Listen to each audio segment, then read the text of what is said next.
Get ready for a glimpse into the heart of a singer-songwriter, where the journey matters as much as the music. Let's uncover the heart behind the art. Hey everybody, my name is Rob Aguiar and welcome to another glimpse into the heart of a singer-songwriter interview. Today we're in conversation with the GTA power duo, Rachel and Ayden. Rachel Jeans and Ayden Jacobs experienced a similar upbringing, growing up playing music publicly from a young age. They instantly bonded over their love of music and shared background. Both have traveled and performed abroad, bringing a wide range of experiences to their show. Since their inception into the music industry, they each have been focused on performing, writing, and recording. Together, this duo continues to reach new heights, elevating each other with each performance. Hey guys, I've been following your journey through social media and I finally got to meet you in person at a gig at the Moonshine Cafe in Oakville. What I experienced that night was a stunning performance filled with powerful harmonies. With every note, your exceptional talent was clearly evident. I'm so excited to pick your brain about songwriting, creative vulnerabilities, and your journey as a whole. Welcome to the Glimpse Journey. Hey Rob, thank you so much. That's so kind of you. That means a lot to us. And thank you so much for having us. We are so happy to be here. All right, let's jump right in. This first question is for both of you. You are both firmly carving out your spot in country music genre, but your live sets, especially with the full band, are filled with classic rock covers. I'd love to hear about each of your musical inspirations. Thank you for saying that, Rob. That means a lot. I feel like our love for country music is mutual. You know, the storytelling, the production, the sweet guitar licks. Although in our live show, we do love to pay homage to some of our musical influences. I mean, I grew up learning how to play guitar to Guns N' Roses tunes, Van Halen, Extreme, as well as some blues roots from John Mayer and B.B. King. And yeah, we love to throw that stuff in our live show. Yeah, absolutely. I mean, we're so honored to be a part of the country music scene. It holds so much talent.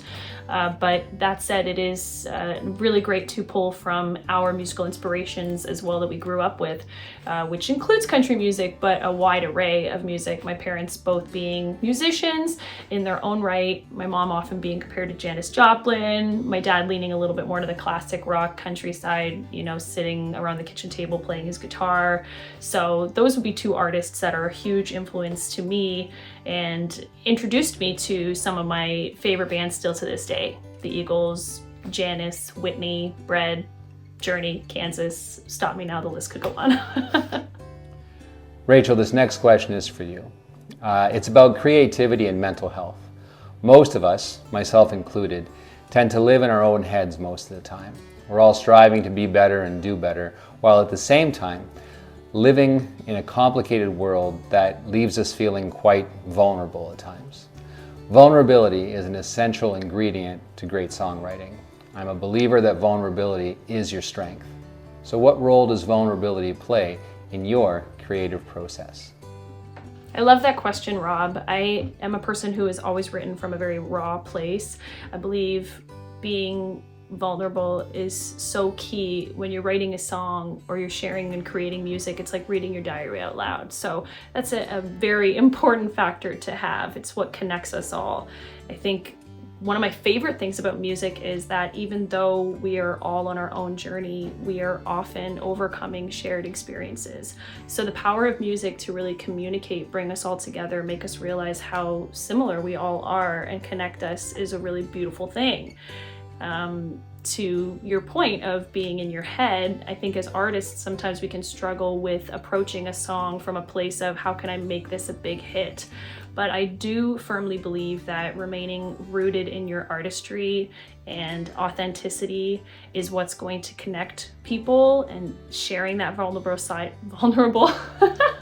of yourself is what is really going to have an impact at the end of the day, and that's what really matters. Ayden, when you're arranging songs with Rachel, how do you guys decide what the role of the guitar is going to be? Whether it's driving the rhythm, adding texture, or taking the lead, while at the same time ensuring that the lyrics and the vocals remain the focal point of a song? I feel like it's really a matter of taking in the meaning or intention behind the lyrics and sort of finding guitar parts that match with that. So If there's, you know, a sad lyric, maybe go for a more laid back guitar part that's a little more spacey, that gives to that vibe. If it's an angry song, maybe go with something a little more aggressive. However, it's also fun to play with opposing ideas. So if there's a sad song, maybe try a happy guitar part, and it makes this sort of bittersweet feeling.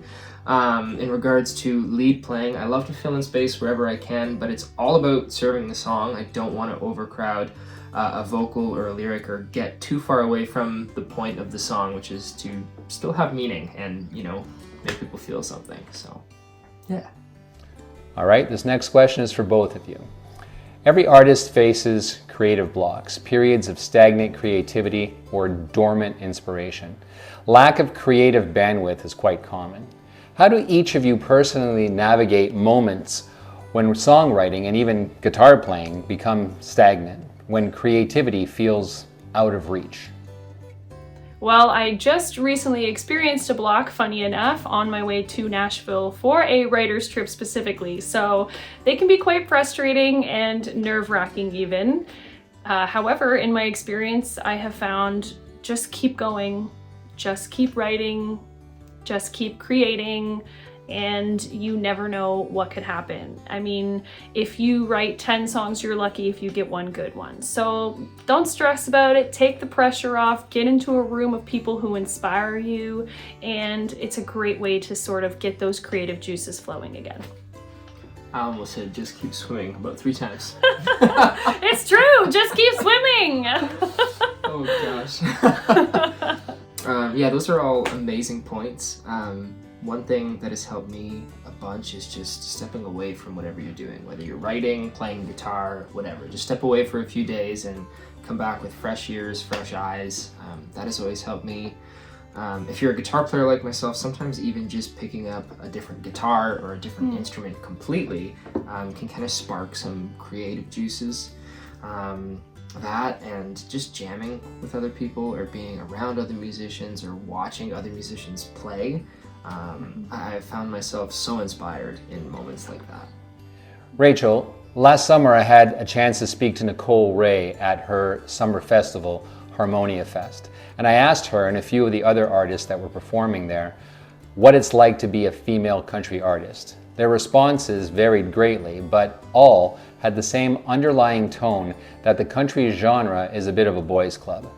I'd love to hear your thoughts about this. So this is a funny one because I just wrote a song called The Boys Club while in Nashville with Elise Saunders, David Madras, and Jacob Miller, and it was quite a therapeutic experience. However, I do feel like we're experiencing a shift in the country music genre right now. The women are really on the rise. They are taking up space, they are having their voices be heard, and there's this women supporting women energy that is such a beautiful thing. But not only the women supporting women, the men who are also in the corner with us, supporting, playing music with us, and sitting in these rooms writing these songs with us. So it's a really beautiful thing, and we're so much more powerful when we come together. I don't believe there's such a thing as a solo artist anymore. It takes a village. I think there's enough room for us to all be at the top and succeed together, and it's so much better when we go there together. All right, let's turn our attention to some music. Is there a recently released song or a yet to be released song that you'd like to talk about today and possibly perform as well?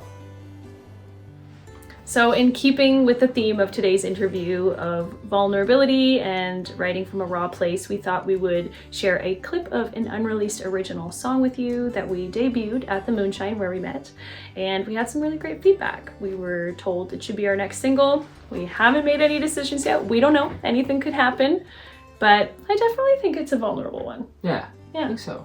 It's called Love of My Life. Yeah. 2, 3, 4. How can I be so blind?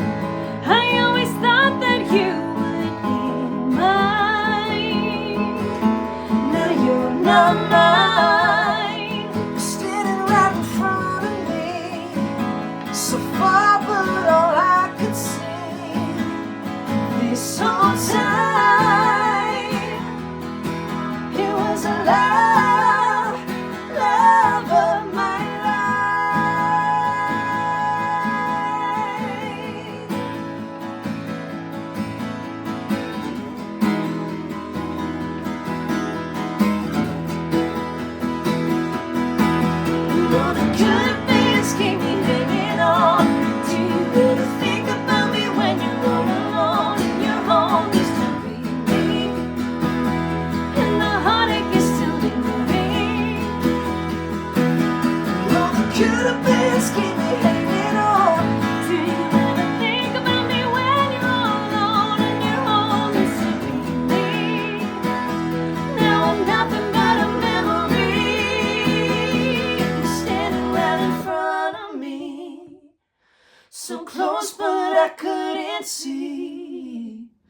this whole time.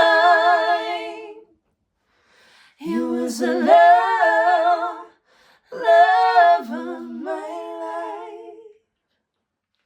Oh. Wow, that was incredible. Thank you so much, Rachel, and thank you, Ayden. You guys definitely rock. It has been an honor to connect with you today. You have surely given us a special glimpse into your heart as singer-songwriters. I look forward to hearing more from you when you join the Glimpse Productions Country Music Showcase, held in Mississauga at the Rec Room at the end of April. See you then.